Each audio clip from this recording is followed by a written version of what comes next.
All right. Good morning, ladies and gentlemen. Today is December 11th, and welcome to another episode of the Wednesday Investing Systems Show. Today, as you know, is another Fed decision day, and obviously, the Fed is poised to leave rates unchanged. So they've already lowered rates three times in a row, and now they say the economy's in a good place, and they're um, basically on hold as far as the eye can see in theory, which is kind of interesting. And what I've heard recently, or heard on TV, different opinions on watching talking heads on CNBC, is that they may not make another rate move all next year, which quite frankly would surprise me because something's bound to happen, right? And so it'll be interesting to see. The inflation numbers came out hot this morning, right? The strongest inflation in a year, and so that's going to be kind of interesting to see what happens if inflation starts to heat up. Now, the Fed has already said that they're going to let inflation run hot and play catch up, which is kind of funny because that's one of the things that they really have to worry about, and they're kind of trapped in a box, really, because the Fed is trapped, and the reason is because there's so much debt in the system that it can't handle higher interest rates, right? So if inflation starts to pick up as a consequence of what they've been doing, then they're going to be in a real pickle. So anyway, the market itself has been extremely resilient as of late, and we had this big up cycle that started in October. As we've talked about before, these 2 days right here that really kicked off this big move were based on the idea that Trump announced that we had a phase one trade deal with China, which we really didn't have, which is kind of interesting. But the market took it like it was a trade deal, and so there's a lot going on this week. Besides the Fed meeting today and what Powell says, I have a feeling that it's like 98% expectations they're not gonna do anything. So probably not gonna do anything, and so the market may not go crazy like it normally does. However, as you know, so that's at 2 o'clock Eastern, and then I believe it's 2:30, like a half hour later. Powell does his press conference because they do a press conference now after every rate announcement. And so during the press conference, it'll be interesting to see because that's usually what moves things. If he says the right thing or the wrong thing or whatever, the market tends to move. And so that's what everybody I think will be waiting for. But typically the volatility picks up right around the announcement. The algos go crazy for a few minutes, and then things settle down, and then you start seeing a lot of crazy price movements while he's actually answering questions. So you can see on the chart here, I have the previous three Fed announcements marked. All three of those were lowering of interest rates. Oh, so what I was getting at is besides today's Fed meeting, then what we have to look forward to is there's a looming deadline on the 15th, which is, let me look at my calendar real quick. If I'm not mistaken, yeah, the 15th is Sunday.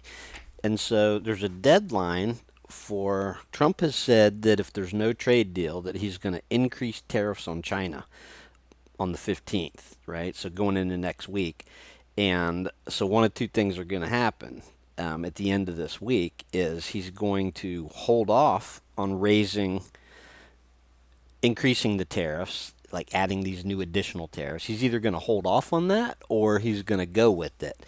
And if he actually goes with it, then the whole trade deal could be dead. And so it's gonna be interesting because that's gonna have a big impact on where the market opens on, the futures open on Sunday night and what the market does next week, right? And so that's and that's a deadline, and it's basically what you'd call a binary event, right? He's either going to choose to not increase the tariffs, in which case, the market probably blasts to new highs, gap up, on Monday or whatever. If he does choose to increase the tariffs, then you could get the opposite. You could get a big sell-off, which, quite frankly, I was talking with Jeffrey the other night, and quite frankly, the market needs a sell-off, right?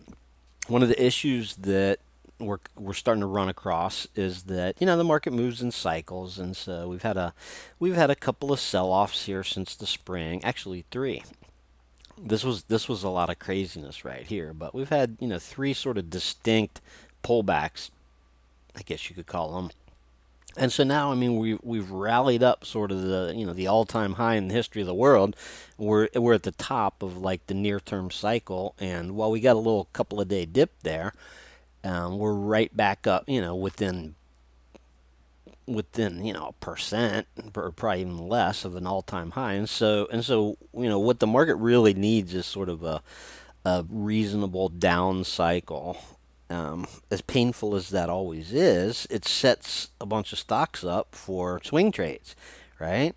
So it gets a little tricky, after you've had, since the beginning of October, and here we are, approaching mid-December, and we've had nothing but an up move. And so the system, our swing trading system works based on pullbacks, as you know, stocks in primary uptrends that are pulling back, and then jumps on board for the resumption of the trend. And so the pending list has been a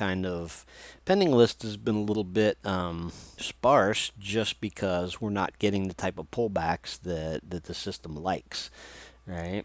And so, I mean, there's some stocks there. We looked at the pending list last week on the show, and there was a couple of pretty decent setups there. But I mean, in the big scheme of things, a sell-off would kind of be welcomed, right? Although nobody likes to see a big sell-off, right before Christmas or whatever. So last year, you guys remember at this time, I mean, the market was tanking, and so this is a little bit different here. What we got going on now. So anyway, so there you go. There's the S&P. We look at the year to date. It's gonna be a banner year. Like, if you just start at the beginning of the year and pretend that, I won't say pretend, but year to date obviously is how everybody measures things. And so last year turned out to be a huge bust, right? And it just so happens, here, let me get that little sell off on here. It just so happens that we had, in the fourth quarter last year, we had a 20% sell off in the market, which put it down, basically 5% for the year. So last year was a bust. And then this basically, at the end of the year, was market panic last year. And so they managed to turn that sucker right around and put in a V bottom. And so it's going to make this year look great. One of the consequences of that is that it's going to put a lot of, what I should say, stock pickers and discretionary traders and hedge funds in a tough position, because it's going to make it look like the indexes did so great. And it's tough to, it just so happens that the turnaround, that V bottom, happened right at the beginning. Basically it was like, right after New Year's, or I think it was Christmas Eve. Christmas Eve was the bottom, and then the day after Christmas when it started turning around. So everybody's going to kind of gloss over everything and say, well, geez, maybe I should just put my money in index funds and not worry about it. So anyway, yeah, the proliferation of indexing is pretty amazing, right? But there's still a lot of us out there that like to trade, right? Like to trade stocks. And so with that said, I did want to mention, before we get into the actual stocks, Lulu, right? Earnings season's over, but there's always stocks that have weird sort of earnings schedules, and so Lulu's one of them. And so today, um, and this is always noted on the homepage. You guys know that we close these trades ahead of earnings. So there you go. Here's the current trade in Lulu, which by the way is actually the biggest gainer in the open trades list right now. And so what we do is the day that earnings, they're releasing after the bell today, and so we're just the system will close it using today's opening price. So there you go. Closed ahead of earnings. Turned out to be a really nice, really nice. I mean, this is this is almost like the perfect example of how it's supposed to work, right? When it works, it works well. And yeah, there's a few things to glean from this chart. You can see how I marked the trailing stops there and all the good stuff. So one of the things that would use this chart as a good example for is how sometimes the stocks can go significantly past the target, right? And obviously, we've talked about, you have the option of selling at just selling it all at the target and moving on to the next one. This one did gap a little bit over the target, and we've talked, on all the previous shows about compensating for any gap up by just raising your own target to compensate for that. So, anyway, long story short, this is a great example of how a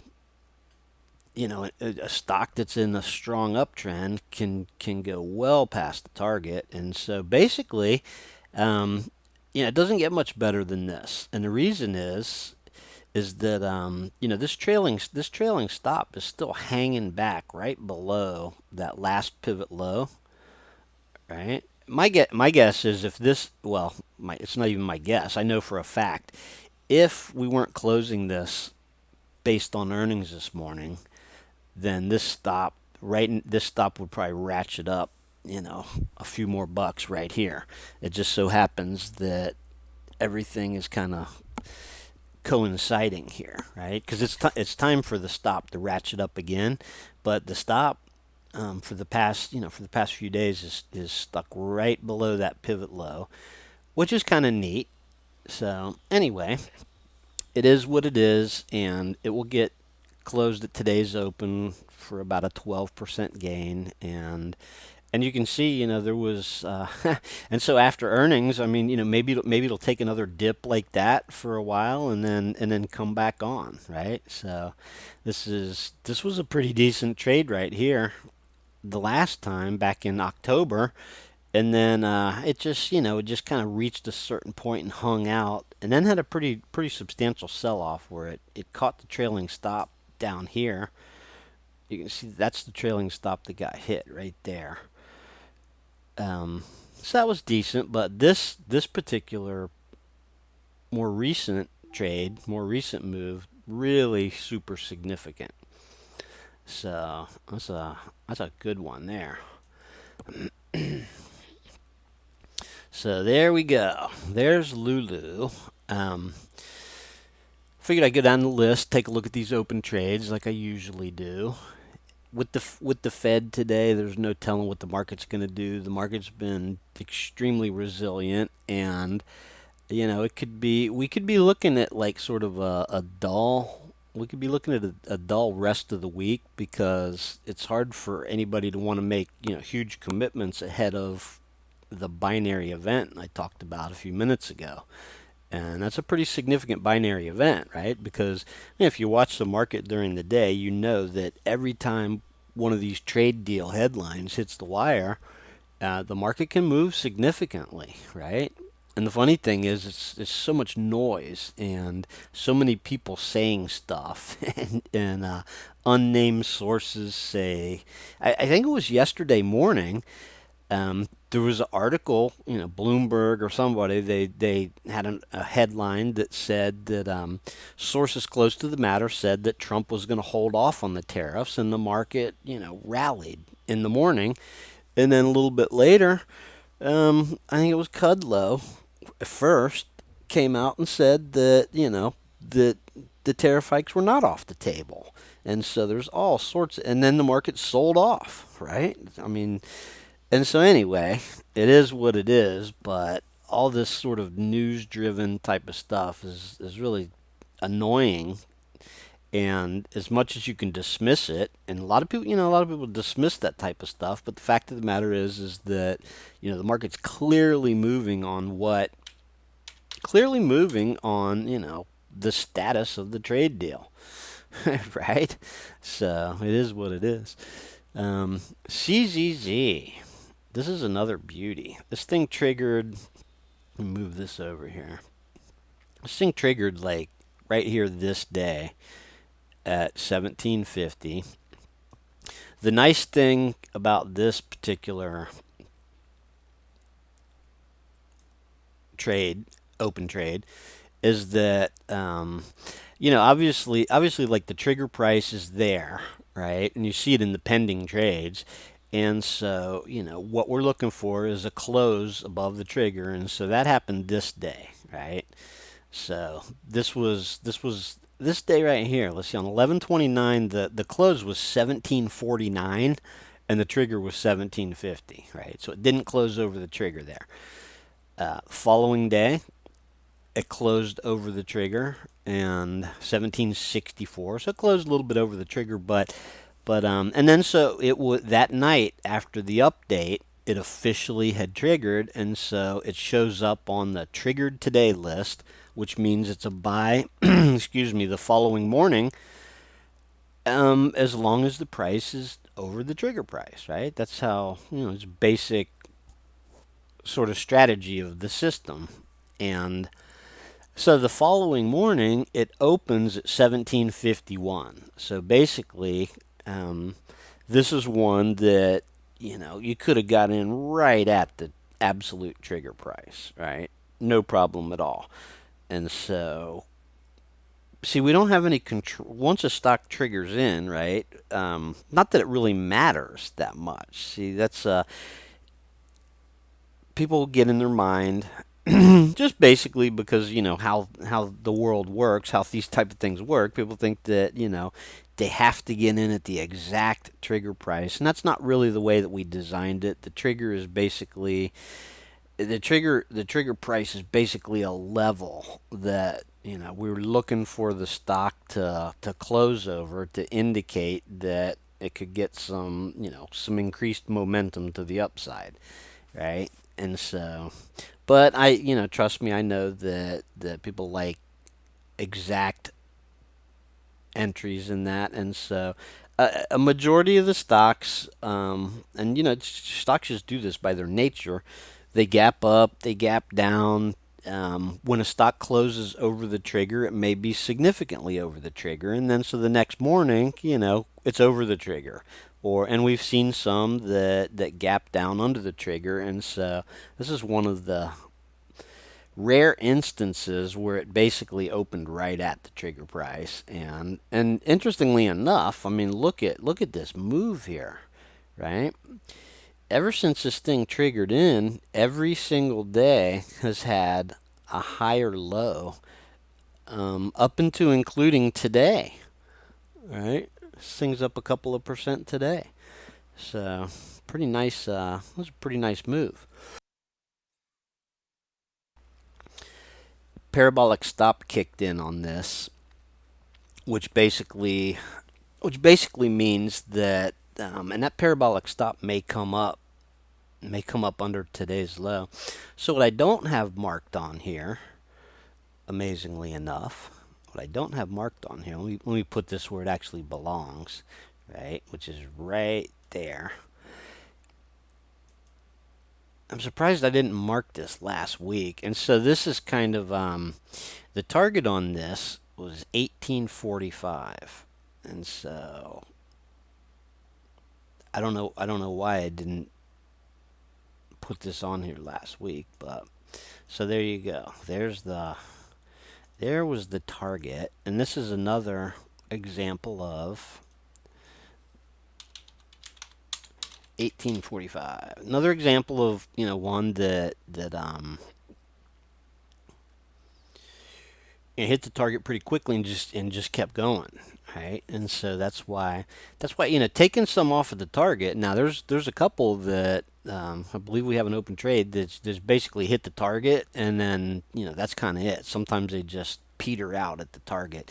This is actually a pretty substantial sort of parabolic move here, right? This is a good pick, good trade. So this is a big diversified Brazilian company. So we don't usually worry about obviously the fundamentals or whatever. Although when it comes to a bunch of stocks triggering, it's perfectly fine for the user to pick and choose. There will be times, right? You've seen it in the past. There's times where a whole bunch of stocks are all triggering. I remember like a while back, we had like 4 or 5 home builders, right? And you guys remember I mentioned that you wouldn't just want to, go ahead and buy all these home builders. You might as well, pick the one that you think has the best chart or the best fundamentals, or the one you like the best, and just go with that one, right? Because it doesn't really make sense. So anyway, this has been such a great performing stock. Let me zoom this chart out here for a minute. I mean, look at this thing. And this is like literally the fourth trade in this same stock that we've had. And there you go. Look at that. Just absolute brilliant uptrend, right? And there's the trend line way back there, starting from like last fall, right? Look at that. Look at that change in trend that happened like last September. Last September, and check it out. While our market was tanking in the fourth quarter. Well, I guess this did have a fairly substantial pullback. I mean, it was under $10, right? There's the $10 mark. So this was a low price stock back there. But look at that move. Funny thing is I don't think I've ever seen or heard anybody ever talk about this company.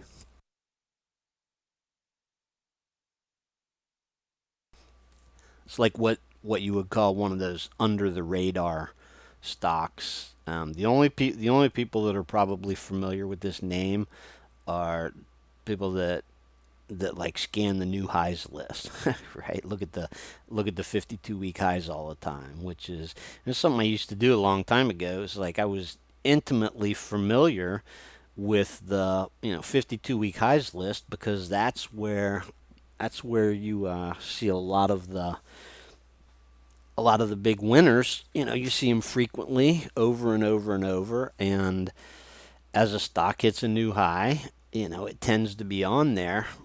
It tends to keep making new highs, and as it goes up, and so if you look at the new highs list every day, um, you start to see stocks and they get ingrained in your memory, and then maybe a couple of days goes by and it pulls back a little bit, and then you see it on there again. So we all know that the 52-week highs list is a good place to look for stocks. Now, like I was saying though, the basis of our system is that stocks in a strong primary uptrend, right? And then we look to enter after a pullback. So we had this trade here, back in October, and then finally hit the trailing stop literally by like a penny this day, right? Like exactly, I think it hit the exact trailing stop. But anyway, so it had gone into a pullback, and then it came out of that pullback, and then and then there was this pivot low here, and then anyway, long story short, you can see what happened. A little 3-day dip there, real nice. If I go to a candlestick chart, that's a real nice little sort of what do you call that, dragonfly type doji or whatever. But anyway, it's a nice sort of like 3-day reversal candle, and then caught it on the way up. So There we go. And anyway, hit well past the target. There's a parabolic stop kicked in a couple of days ago, meaning that you'd be better off using this parabolic stop at this point than the trailing stop, right? That trailing, and I'm sure the trailing stop will come up a little bit, tonight after the update, but this stock has basically gone parabolic, right? You got what six lower highs and or six, I'm sorry, higher lows in a row, up over a little over 10% from the trigger price. So looking pretty good. All right, let me go back to my regular chart here. And so Lulu's coming off today, and so that's going to mean that there's only just a handful of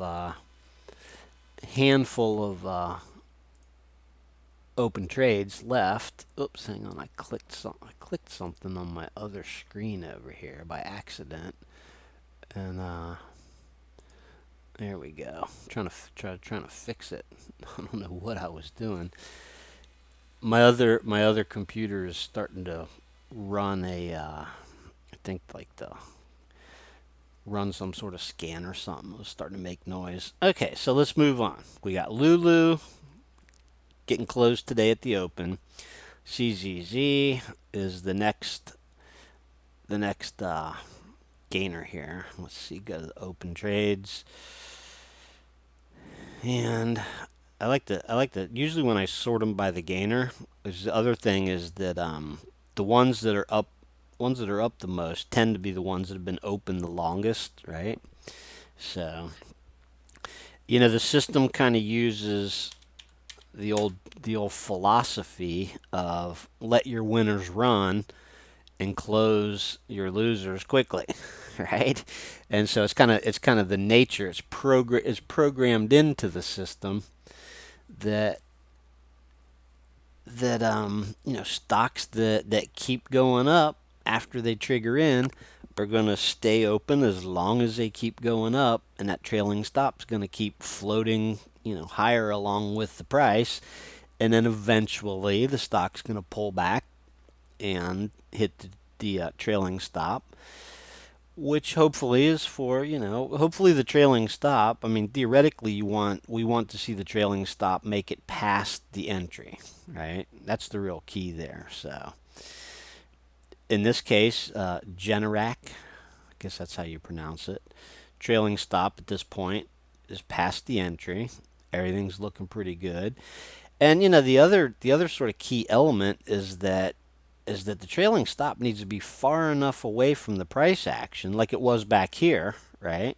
So that you can get like a little, a normal sort of pullback in the stock without actually tagging the trailing stop, because you see that frequently, right? Like stock it takes a leg higher, and then you get a little bit of a consolidation, a little retrenching, and then you get another leg higher, and so a little bit of retrenching. And so the idea is theoretically, if this stock is headed, way up here, we don't want to get knocked out. But if it's getting ready to tank or whatever, then obviously we want to get out with a profit. So anyway, the great thing about the system is that it does all the heavy lifting behind the scenes. It's all programmed and calculated, and so we just have to follow along with it and just sort of stick to the rules. And over a long series of trades, it works out.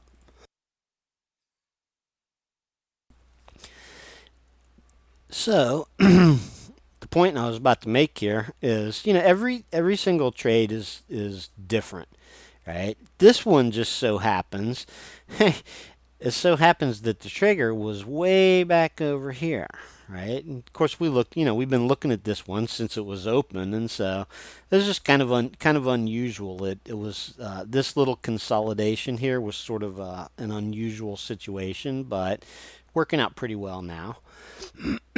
And what I was about to say is that here's another one where it's just now, like, just in the past few days here, is poking at the target, which I'm going to put on here now. So I like to start the target from the day that it triggered, right? And so the target is actually right up here.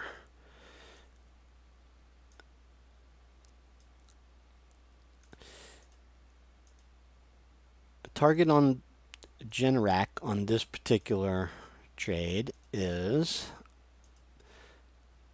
101.50. So there you go.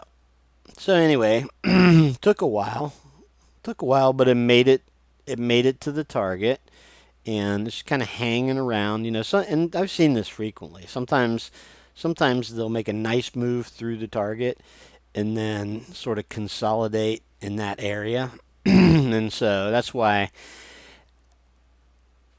I mean the target's there for a reason. I always say this: target's there for a reason. So, I'm not suggesting it's a terrible idea to go ahead and sell it all at the target and move on, but we just saw in the previous two stocks that went way, way past the target, and that's where you really capitalize, right? So the target's going to be, just under 3 ATRs and monthly ATRs, which we calculate our own way. And so that's kind of consistent, right? And I did a blog post not that long ago that talked about the targets and different ways of doing targets, and why the way that we have the system programmed to do it seems to be working well. In October, I mean, almost all the open trades hit the targets, and so we've seen in the past plenty of cases where the stock triggers in, goes up, hits a target, and then maybe just fades right back down and is a wash. Like this, that could happen here, right? So if you didn't take profits at the target, it's you're missing out. It's an opportunity lost, because this thing could go into a down cycle and hit this trailing stop basically for a wash, right? So anyway, but then again, this it could stay open for till the end of the year and end up going up here and much higher, and so that's why it makes sense over the years, as long as I've been doing this. And I mean, some of you guys may remember, like, 5 or 6 or 7 years ago, when we used to talk about scaling out of a stock, right? There's obviously there's no rule that says that you have to, like, buy all at once and sell all at once. And now with 0% commissions, with these 0% commissions, I mean, it actually makes a lot of sense to scale, right? And so that's one of the things we talk about for entries. If a stock gaps if it gaps over the trigger price, you can always just, buy a half a position and then set a limit order at the exact trigger price, and which may or may not get triggered, but that way you're kind of hedging your bet a little bit. And same with scaling out with $0 commissions now is really a game changer, because it's absolutely no sweat to, here's the thing is, like, this is a great example. So here's the day it closed over the trigger, and then the following morning, it opens up here, like, over the trigger, right? And so what you could have done that day is, you wait a couple of minutes into the session, and I don't know what that day looked like. If you waited 5 minutes, you might have been able to buy it at the trigger price, or maybe it was later in the day. But you could have just pulled the trigger right at the open the following day on half of it, set the other half limit at the trigger price. And quite frankly, on a $95 stock, 30 cents is not a huge big deal. It's not going to make a difference either way. But with $0 commissions, it's not going to matter, right? Not going to matter one bit. And so the same with scaling out. You sell half the position. And here's the thing is, we're dealing in percentages here. And so the expensive stocks don't really make that big of a difference. Theoretically, you want to size your positions in an equal dollar amount, right? Like, Years ago I used to say, if you got a $10 stock and you got an $80 stock, why would you buy 100 shares of a $10 stock and 100 shares of an $80 stock or whatever? Because, it's basically about the dollars invested and what the percent return turns out to be. And so we're dealing in percentages here. And so, another thing with the $0 commissions, it doesn't matter if you buy, 15 shares of $100 stock or whatever. Doesn't matter. And then if you sell half of it at the target and let the other half ride with the trailing stop, it's not like you're. And so here's a case where, in the old days, you could have been looking at like four commissions on this, which, if you were only trading like a couple of grand or something, that would be significant, based on the price movement or whatever, right? I mean, $5, right? So it wasn't nearly as feasible to do stuff like this with smaller accounts back in the day. But now that everybody's got zero commissions, then you know that eliminates four commissions off of this, and so a lot of things are feasible now that weren't in the past. So there you go. Let's move on down the list and look at Blackstone. Blackstone is trucking right along here. It's past the target. There's a trigger price, right? Closed fairly significantly over the trigger price the day that it triggered, which is fine. I mean, it was a beautiful breakout, but and so here's the what I call the compensation target is up here, within reach, obviously, and so it's a conceptual thing, right? Here's another stock in. Look at that uptrend. That's a beauty, right? Yeah, that trend line starts, basically when the whole market rally started. But there's another one that's got super persistent longer term uptrend, and there's looks like there was a trade back here that might have tagged the stop on a little dip. But anyway, beautiful chart here, and I was a little leery of this one when it first triggered in because of this big like sort of U-turn dip. But anyway, the system liked it after this particular pullback here. I try sometimes not to. I already have enough stuff marked on my chart, but this was really nice sort of wedge breakout here. And there was a lot of volatility after it triggered in. There was a lot of volatility here, right? So, but it's going along smoothly, and I think I even mentioned that it might struggle a little bit around these prior highs, but so far so good. Trailing stop is still hanging back pretty far, and the reason for that, I know what the reason is for that. The reason is that there's some these long range days, right? Since we use the ATR, there's some see about four big long range days here, and so that is the system is accounting for. It's compensating for the fact that this typically has some long range days, and so you really wouldn't want to stop like right up here, because if you just get one long range day like that, you're knocked out. And the idea is that we want to stay with it as long as the trend is up, right? So that's why that stop seems like it's way back there. I would imagine this will probably come up a little bit after the update tonight, and so this little zone here is so it's basically right at the target, and there's the compensation target just a little bit higher than it is now. So this one's looking pretty good. It's been open since 11/26, so it's been a little while. Not really that long on the chart though. Moving on, we have two new ones, right? And the funny thing is that I believe it was last week, when I was doing the show last week, we were going through some of the pending trades, and this is one that I said had a pretty good setup, right? Drew that trend line here, and so there you go. It was basically kind of looking for, and this was probably an earnings move, and then it consolidated that for about a month, and then started moving back up. Now, right now, obviously it triggered in and it's fading back down a little bit. So be looking for a little bit of a turnaround and a resumption here.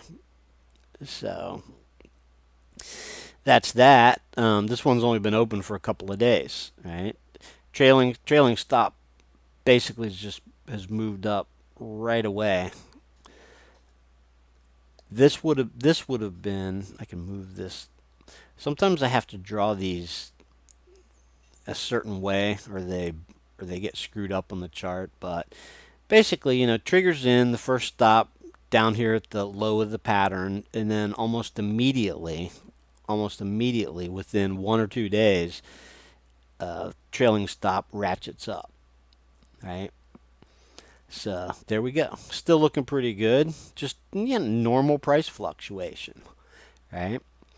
There are times where, and I've seen this before. I've seen just about every situation happen, but there are times where stock triggers in and then pulls back, and the stop's already moved out, and maybe theoretically it could just come down and hit that stop, but never have hit the initial stop, right? You see what I mean?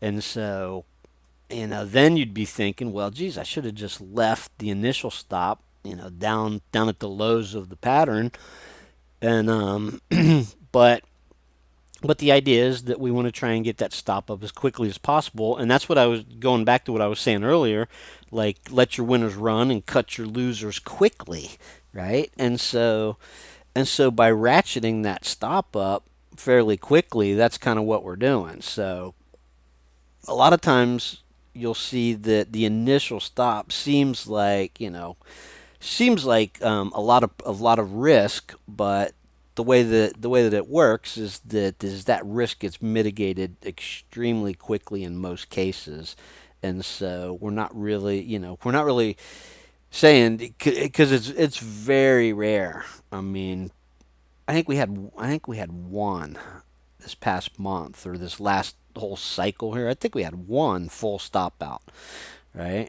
And so, I mean, typically, over a whole bunch of trades, and I don't have the stats on this off the top of my head, but over a whole series of trades, or maybe a period of time, there's like only one here and there will actually hit the initial stop. The initial stop almost always gets ratcheted up, one or two times before the stocks, that when the pattern fails, the stock comes down and hits that. So, not a huge amount of risk there, between the trigger and the trailing stop here. So if it doesn't make the intended move, then we just as soon, get stopped out with the nominal percent loss, as opposed to just trying to stick with this, stop down at the bottom of the pattern and letting it come all the way back down there. So that's sort of the concept of it. Let your winners run, cut your losers quickly. So anyway, nothing really looking like a loser about this, right? This is actually looking pretty good, and so yeah, I've seen this before. I do the show and the stock looks kind of weak here, and then by the end of the day, it's gone from red to green, and then the next day it's up here, and so that's kind of what we're looking at here. Hopefully, not saying it's necessarily going to go green today, but there you go. So that kind of makes a little bit more sense when I draw, like, say, an uptrend line across these lows here. Kind of makes a little bit more sense. See, that stop is like sort of floating below this uptrend line, and so if it breaks down, then you're better off just getting out with a nominal percent loss, nominal percent stop out, as opposed to letting it come all the way back down here. But ideally, this thing would bounce around and stay sort of, in this quadrant, right? As long as the stock is in this quadrant, it's looking good, and then get something going to the upside over here. So still a completely valid trade, and quite frankly, if someone didn't take this one at first, very little risk right now. You could get in a little bit below the trigger price, so that's entirely valid. Although, quite frankly, I wouldn't really recommend waiting to see if a stock, triggers in and then then goes below the trigger, and because that's just sort of that's a little bit of a sign of weakness. Obviously, we want them to you know, take off in our favor immediately, like the CZZ. Just never looked back. And so I wouldn't really recommend trying to game the system by buying the ones that act weak after they trigger in. I wouldn't try that. So anyway, this one's still very, very fresh. It's only a couple of days old. So, and then last but not least is CDW, which is in a very similar type of situation. Triggered in, and it's just like hanging around the trigger price here, and the stop ratcheted up like overnight, basically. When it once a stock hits like the closes over the trigger, then it calculates the initial stop and the target and all that good stuff. Started off with the stop down here at the very bottom of the pattern, and then the very next update brought it up here where it's sitting right now, which is reasonable. And so basically, this is kind of an odd example, I suppose you could say, because there's that one sort of abandoned, pivot low bar down there. And so, in theory, the system could have been programmed to start with that stop, but I think the idea is that the very first parameters of it, not a bad idea to have the stop down at down around the lows of the pattern, and so it is what it is, like right at that pivot low. So anyway, and so that's it. And this one is like literally been open for it would have triggered in right there.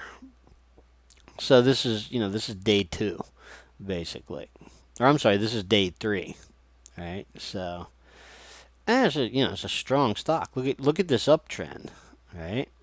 I mean, this is a 2-year chart, and so there you go. The stock, it was pretty wild last year. It had the big sell-off there, right? But really nice, super strong uptrend, and it is what it is. So, let's see. I don't want to.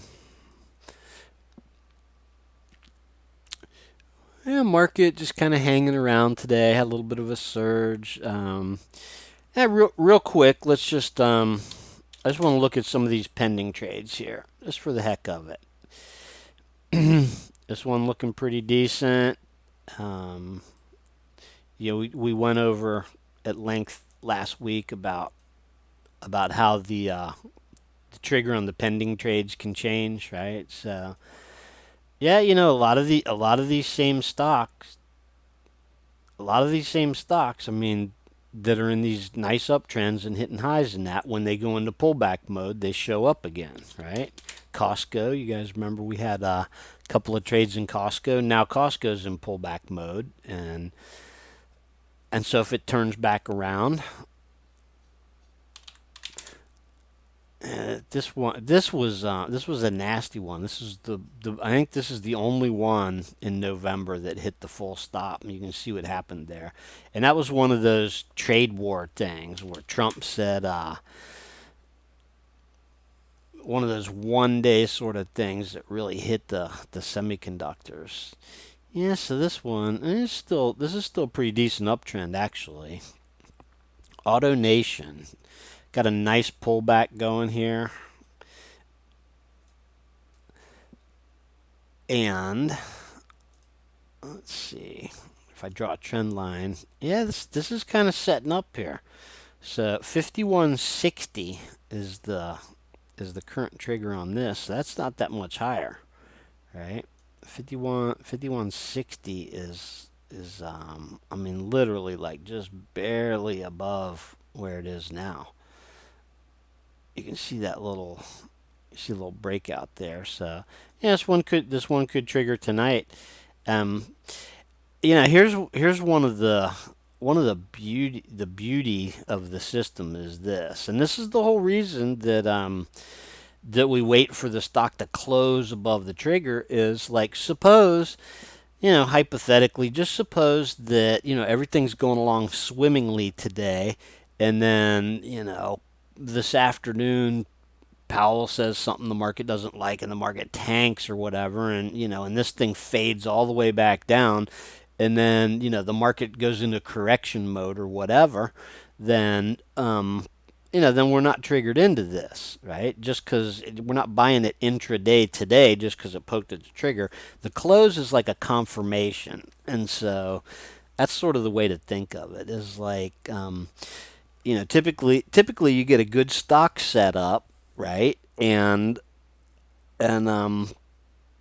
what sort of separates, what sort of separates being impetuous and just going for it and pulling the trigger is some sort of entry confirmation. Something that like confirms that, okay, this stock has sort of proven that it's got a good potential of really making a move. And so that's basically why we're using a close above the trigger price. So system's basically saying this is like, Jeffrey calls it the trade barrier. This is like the stock's got to surmount this barrier in order to begin a continuation move higher to new highs. And so that's the confirmation, and that way, you don't have to fool with it intraday either. We talked about this one last week.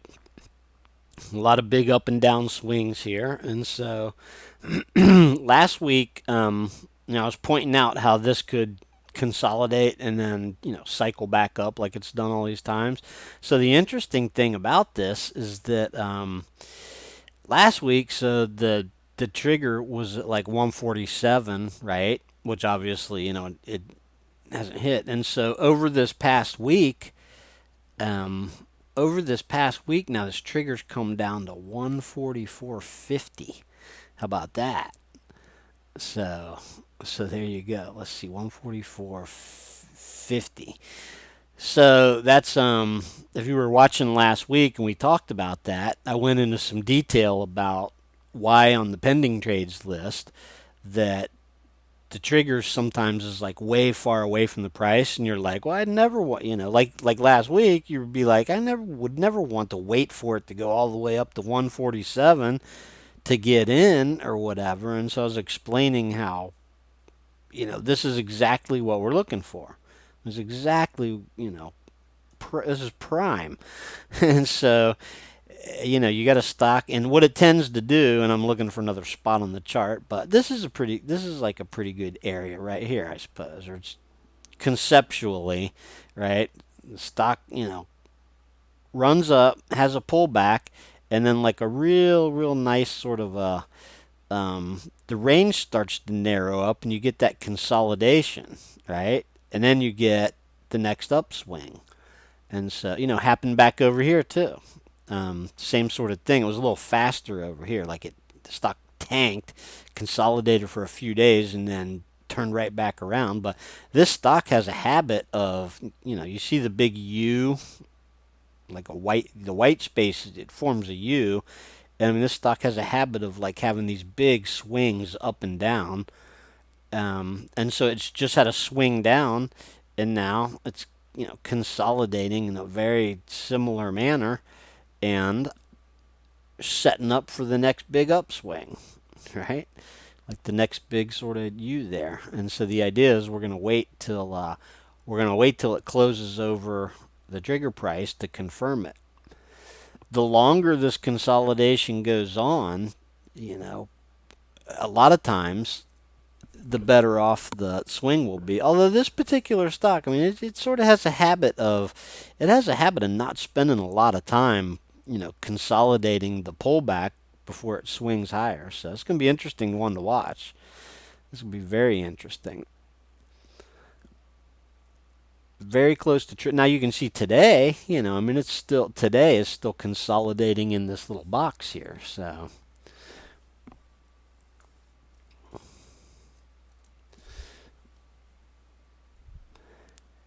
there you go. All right, real quick, let me jam through. The funny thing is, this show used to always be an hour, and then every Wednesday, I think, well, I don't really necessarily need to go for a whole hour here, and so what I'll do is I'll just I'll go through real quick, and then somehow or other, it manages to turn into an hour. So here's another case. Here's another case. Is JetBlue we looked at, and you remember last Wednesday? Like here's last Wednesday. Um, Same exact thing. The trigger was at 1945. The high was 1949. Okay, so this is exactly why we wait for the stock to close above the trigger. So say you're looking at this pattern and you drew a trend line like this or whatever, or like that. You draw this trend line, and then boom, you get a good break of that trend line. Um, it actually tagged the trigger price from the pending trades list, but it never closed over it, right? And so um, I won't say it was like a false breakout, but this is exactly why we wait. So it didn't get the follow through because it didn't close over the trigger. Now look at it, fading back down. And so that's how we avoid like the little whipsaws. Is exactly how we avoid the whipsaws, by using the close over the trigger price as the confirmation for entry. Slows us down a little bit, and and then it also gives us the opportunity to not get faked out on days where maybe the market surges early in the day and then reverses and tanks. And that way we don't get caught in like those intraday the outside reversal days or whatever. So it's a great example of not getting sucked into sort of a false pattern breakout based on waiting for confirmation close over the entry trigger. So there you go. And you can see, how it broke down after that. So it's still on the list, but day like today, it could theoretically drop off the list tonight. Right? I don't know. I mean, the parameters are set a certain way so that stock can be pending, but then if it doesn't trigger in, obviously, and starts to break down, then it can just be gone off the list. So, and then last but not least, Winnebago. There you go. Another good example of a pending trade that's just not quite there yet. And interestingly enough, yeah, triggers at four. It's still at 49. And you guys remember last week when I was talking about, it chopping around in this channel for a while, and the longer it does, and this thing kind of fading down along with the top of the channel. And so when it's ready to break out, it'll break out, and then we'll get a close over whatever the trigger price. It happens to be at 49 now. If for some reason this thing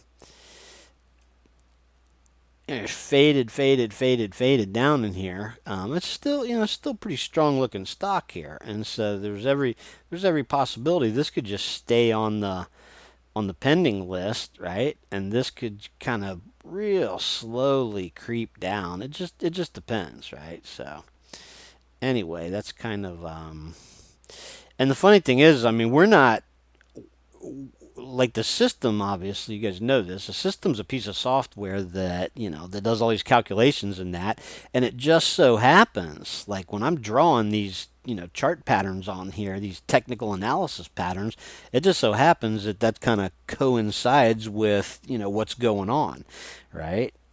I mean, the system's not looking for this pattern. It just so happens that that it knows, it's smart enough to know, like, um, how a good setup works in a stock in an uptrend, and so it coincides with like this perfect technical pattern in some cases. In other cases, like like this or whatever. I'm reading a lot into this because it is what it is. But it's kind of cool. It's kind of cool because it's a smart system, and it's not like we're going through picking technical analysis patterns. Basically, it's scanning the market, looking for certain things, and then I can sort of adapt what I've learned over the years about technical analysis to the mark up these charts, right?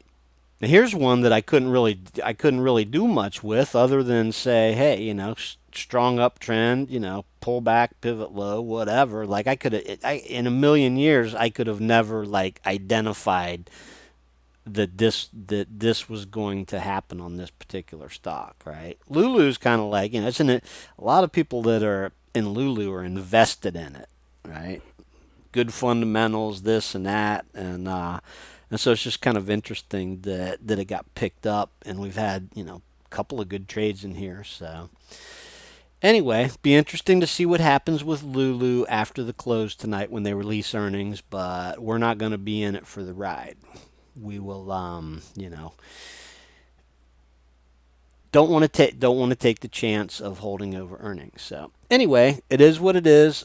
Market, another, same thing as yesterday. A pump and dump, right? Market spends the first half hour going up and then starts fading after that, and so we faded all the way back down. And I want to thank you guys for tuning in. Hope you enjoyed the look around some of these open trades, and I will see you here again next Wednesday.